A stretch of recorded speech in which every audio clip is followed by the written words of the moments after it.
CashFlow Diary Podcast, episode 31. Congratulations, you showed up. Give yourself a high five in celebration of your success. Welcome to the CashFlow Diary, where new and experienced investors come to take confident action towards their goals. Your host is a family man, a real estate entrepreneur, investor, coach, and instructor. As a master facilitator of Robert Kiyosaki's Cashflow 101 game, he's inspired many to begin their journey into creating cash flow for themselves and their family. And now, here he is to offer you the tools required to earn the income desired.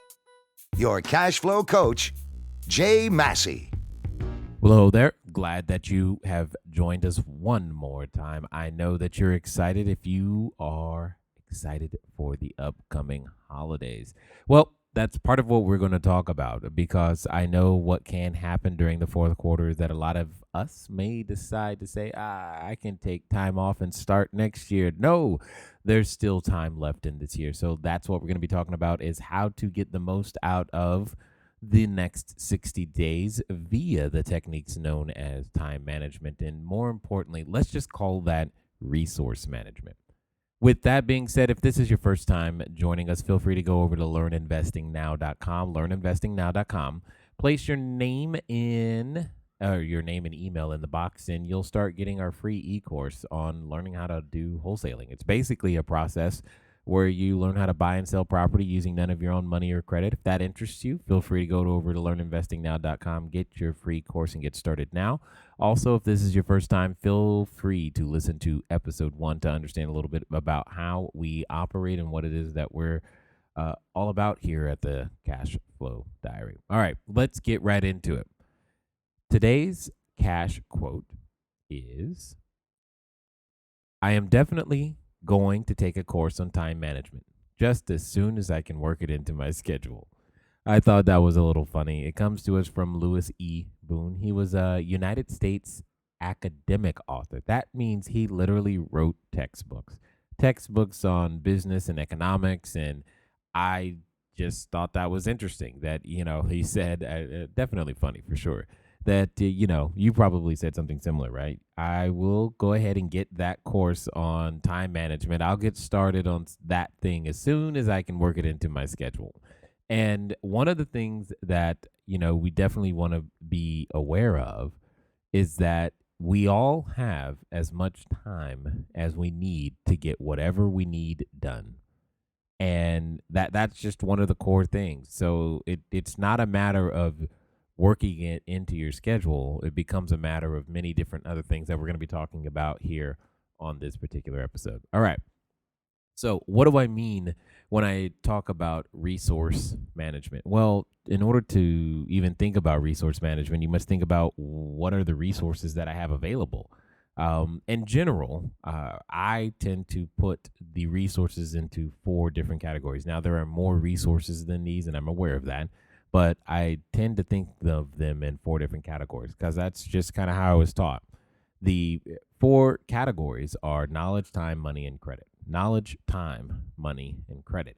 Those 4 resources and some derivation thereof are required and used in every real estate transaction, dare I say, in every business in some way, shape, or form. But the one that you're probably the most concerned about is time. You said things like, Jay, if I had more time, I would definitely be able to do this real estate thing. And nothing attacks time like, the holidays or the fourth quarter, right? And, we've got, Halloween, you got Thanksgiving, you got a whole bunch of other festivities, be that Christmas or Hanukkah or Christmaka, whichever one you like. And we've got demands on our time. We've got expectations from those that know us, those that we've known before we were real estate investors, those that know us now. There are just certain things that you should, that you're now expected to do. Well, one of the things that I want to share with you to help you make the most of this time is that doesn't mean you can't go to the kids' recitals and the birthday plays and the all the other things. In fact, going to them is one of the best ways to begin to spread your influence and, most importantly, your network, so that people know, what you're doing. Because one of the unique things that happens in human conversation is, hey, long time no see. What are you doing? You know, we tend to use this time to catch up with people. So it can become a great time for you to just introduce people to the new version of you that you've been, working on for all this time that you've been listening and learning, etc. So in my opinion, time management per se, I don't know that there's such a thing because I can't manage time. I can't manipulate it, so to speak. I can't make it stop. I can't make it go faster.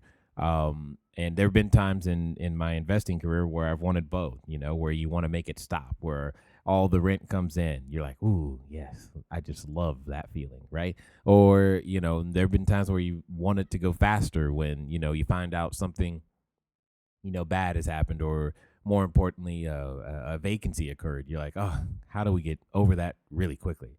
But what it comes down to, in my opinion, when we say the word manage, it's just more or less a priority. It comes down to a mindset.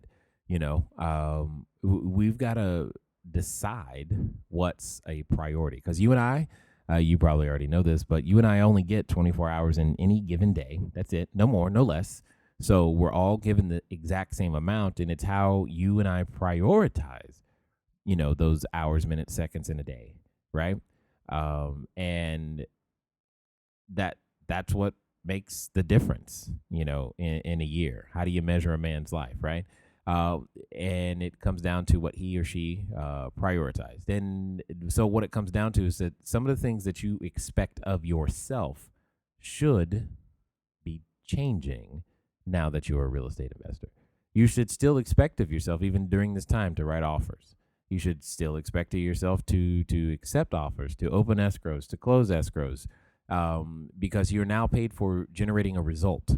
And no better time than right now to generate that result, right? Because after the end of the year becomes the beginning of a new one. And I know one of the number one New Year's resolutions is, hey, I want to lose weight, right? And then the other one right behind it is, I want to make more money. And the deals that you close in January and February are going to get started now, clearly. The investors you find and that contribute capital at the beginning of your new year are going to be probably some of the ones you find right now. And so now is not the quote unquote time to take off, so to speak. So another piece of that whole time management is also, what you expect from your team, because if you're working with, lenders, lawyers, and employees or contractors, etc., you still need to set time expectations for them, because they may be thinking, hey, it's the fourth quarter, Thanksgiving's coming up. I don't really need to move as fast. And that may or may not be true depending on what you are asking them to do, but it's definitely something you want to think about. You always want to work with the principle of what, when. Always ask people, what are you going to do? When are you going to do it by? And now, like no other time, you don't want that question unanswered, because if you leave what and or when unanswered, then they're free to answer it in any way they like. And then what ends up happening is that you feel like you've lost, time. So, and just as a side note, one of the things that I've been using recently, I'm sure many of you have figured out, or at least know, that I've been doing lots of traveling recently. In fact, right now I'm in Miami, Florida, which is cool. And we started using in our company a app by the name of Voxer, Voxer. Started using it probably 1 or 2 months ago now. I don't know. And it has been awesome because it allows you to talk to your team members or anyone, technically. You can leave a little voice message that gets sent via like a walkie-talkie via Wi-Fi or an internet connection, no matter where the person is. So if you're in Estonia and you're talking to people in the U.S., it works. If you are in a meeting and then you don't need to be bothered right now, but someone can leave you a quick message and you can respond. Why this has become a time management tool is something I want to share with you. This is part of how you should begin to look at your time. You say, well, I can just make a phone call, Jay. That's true, you can. But literally, how long does it take to dial the number? That's assuming you know where the number is in your phone. But let's just assume you do. How long does it take to dial the number? How long does it take for that call to connect? And then when it connects, especially in the US, because you can't just answer the phone and go, hey, this is what I need. You have to say, hey, how you doing? Introduce yourself, be polite, nice. And then 1 or 2 minutes later, then you can actually get into the actual, this is what I need, right? Especially when it becomes the inner office communication. So it's become a way for us who work virtually to have quote unquote inner office communication that allows us to save 1 to 2 minutes every time any person has a question, comment, concern, or just needs to say something. And one of the things I like the most about it is that I can, with one message, send it to like 4, 5, 6, 7, 8, 9, 10 different people all at the same time. It's awesome. It's really good. And guess what? If you didn't understand something, you can play it again. And here's probably the biggest piece is that because it's your voice, there are things that are communicated when we speak that a text message or an email just could never, ever, ever, ever do. And now you don't have to worry about that. It's pretty cool. So think about that when it comes to time management, always looking for new tools to help with that. And then probably the most important skill set when it comes to managing your time is just having the ability, dare I say, courage to stand up under your own decisions. Occasionally, we get challenged into making decisions, making them quickly because we're concerned that we're going to make a mistake. Well, make the mistake. That's better than making no decision. Just make a decision as fast as you possibly can, because then after that, at least you have the benefit of wisdom. Your wisdom is what occurs after you've made a decision that didn't work out. So keep that in mind.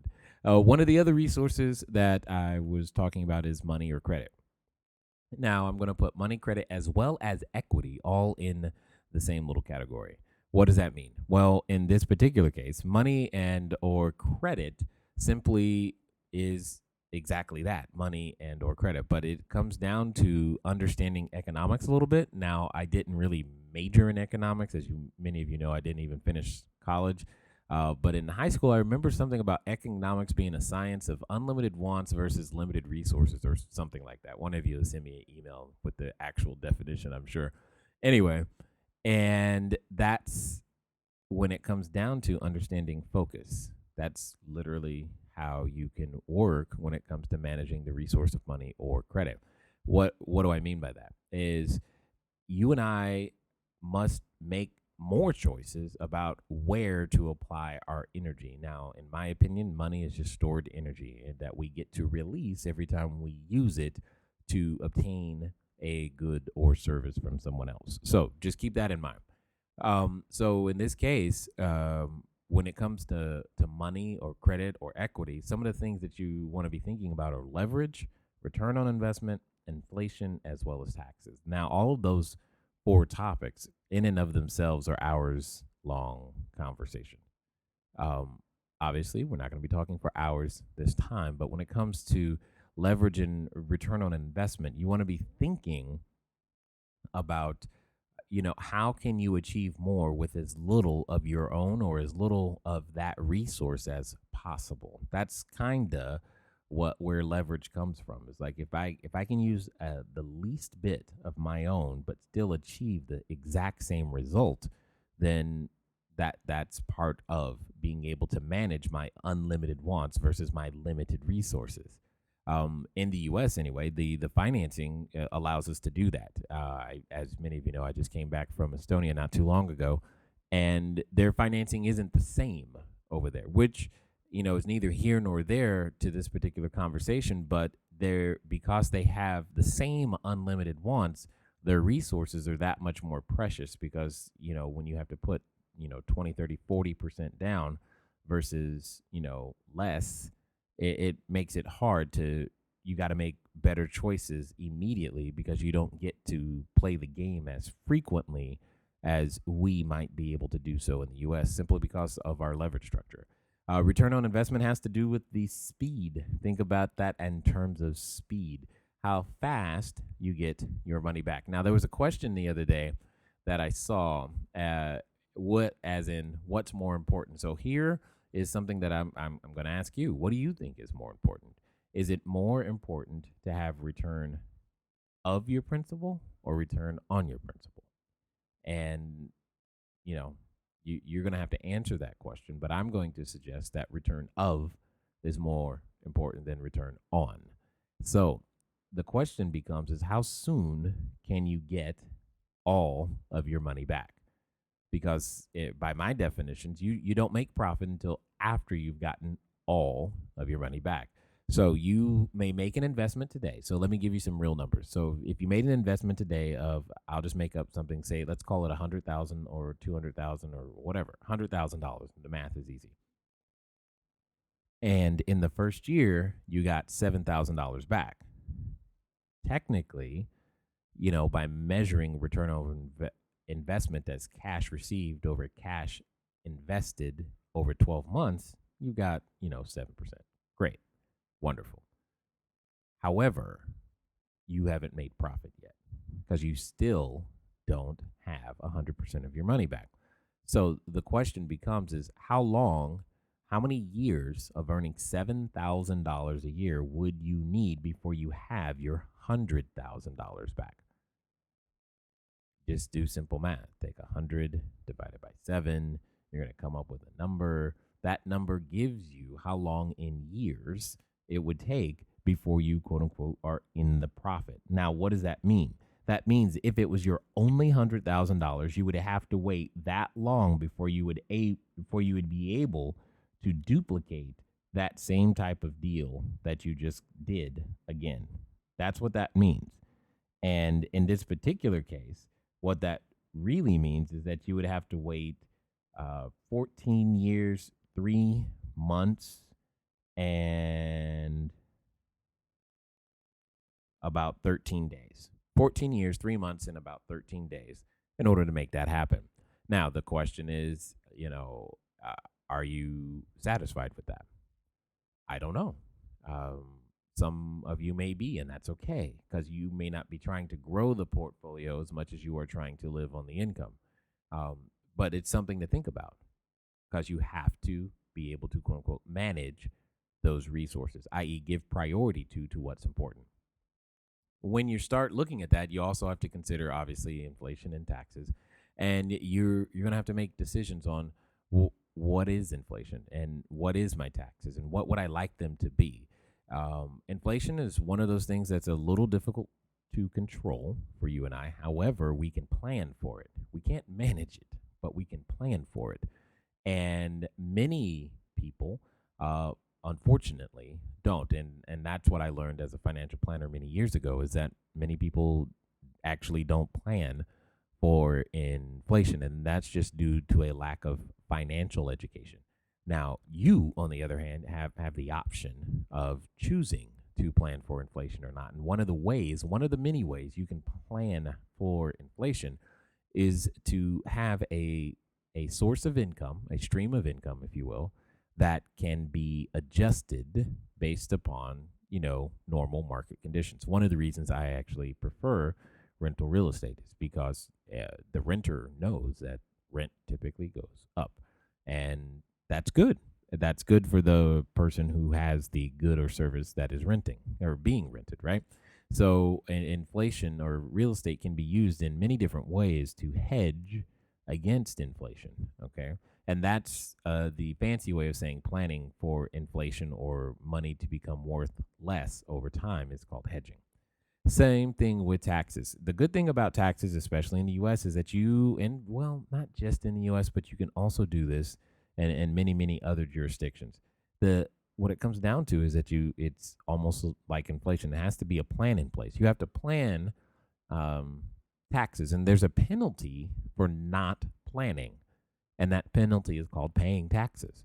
You can pay less when you plan because when you have advisors on your side that tend to tell you and whose job it is to help you either avoid taxes or maximize any sort of benefits that are being given, it just simply comes down to learning and following what it is that they're suggesting. So something to think about there when it comes to managing your resource of money, credit, and equity, etc., is how are you going to attack all of those points? And I've tried to give you a little bit of information on how I do those things. right now. So let's take a quick break over to our cash flow question for this particular episode. And I want to make sure that you have that. So last time, the question was, when selling your real estate, whose perspective is the most important? When selling your real estate, whose perspective is the most important? Now, in this case, your seller could be someone who's buying the house from you and or a tenant, it technically could be an investor as well, who is, who you're raising capital from. But when selling your real estate, whose perspective is the most important? The answer is, of course, your customers and or buyers. Your customers and or buyers. They're the ones who ultimately are going to have quiet enjoyment of the property in some way, shape, or form.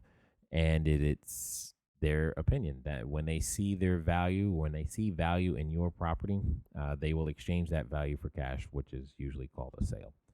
This week's question: what is the most common name for the period of time called between your offer being accepted and the actual close date?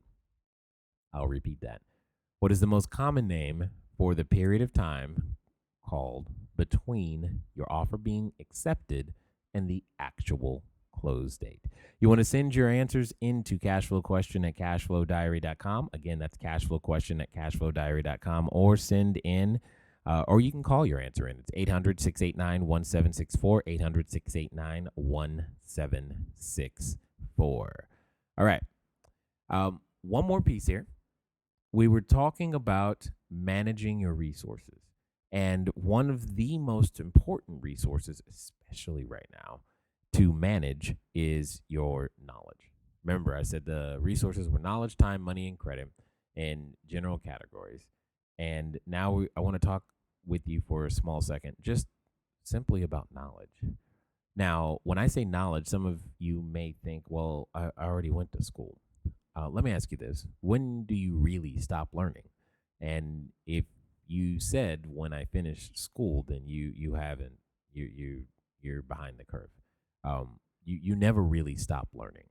The ones that keep growing, the ones that keep changing, the persons who keep expanding their brain in many different forms are the ones that end up with the greatest financial intelligence, the ones that end up with the greatest marriages, the ones that end up with the greatest relationships with their kids, the ones that end up with all the things that you and I admire.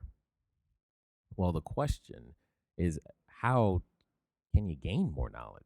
And one of the things I like, and I was taught a long time ago, is when I go to a seminar, when I go somewhere, anywhere for that matter, I don't need to learn everything that is being taught at the seminar. Let me say that again. I don't need to learn everything that's been taught at a seminar. Besides, can you or I even remember half of what they said after it's all done? Not likely. However, I do need to remember at least one thing. My goal when I go to a seminar is to make sure I walk away with at least one new actionable item. And then you just keep going to seminars. What ends up happening is that over time, you end up with a whole list of new things that you've implemented over time that end up becoming your business. What does that mean? That means learn from, well, everyone, not just the seminar instructor, not just, the evangelist or the preacher, or not just your teacher, but everyone, the classmates. Learn from the janitor, learn from the secretary, learn from everybody, because everybody's got something to teach you if you're open to learning it. Anything and everything can be a teacher if you let it. What does that also mean? That means you have to be in a mindset where you are actually willing to learn. That means you don't say things like, I already know this. That totally shuts out the possibility of you gaining or gleaning something that could be of value. You got to be in that mindset to be willing to learn. You also have to be willing to accept change. What does that mean? Well, I can tell you one thing. Fighting change or resisting or working to prove how what you already know or think is right will only keep you in the same spot. That only works if you're happy with the spot that you're in, which I'm guessing you're not 100% thrilled with it. Because if you were, you probably wouldn't have listened this far into this particular episode. But the point is, you still have to be willing to accept change. Part of change is doing things differently. Differently sometimes, and dare I say often, is uncomfortable for us because it's something we haven't done before, or we're doing it in a way we've never done it before, or we've never thought about it a certain way. That doesn't mean it's wrong. That doesn't mean it doesn't work. And even if it doesn't work, you still learn something. Remember earlier, if you at least make a decision and it doesn't work out, you leave with wisdom, which is good, because now you know one more way that it won't work, which is completely fine, which is more progress towards finding the ways that it does. However, you have to be willing to accept it. That means you accept what happens if it goes well, and you also accept what happens if it doesn't. And that's okay, because that means now you have experience, and then therefore you can learn. Anyway, with this particular episode, just remember, the holidays are coming. You know you've got things that are going to eat at your resources, be that knowledge, time, money, or credit. And just keep in mind that you've got to preserve them. You got to protect them. You've got to be able to still apply and prioritize them so that you can go obtain the goals that you're looking for. And finally, before you ask or expect more of your own resources, get good at using what you already have. Then those who have more than what you currently have will be willing to lend you some of theirs because you know how to put your own to even better use. Until next time.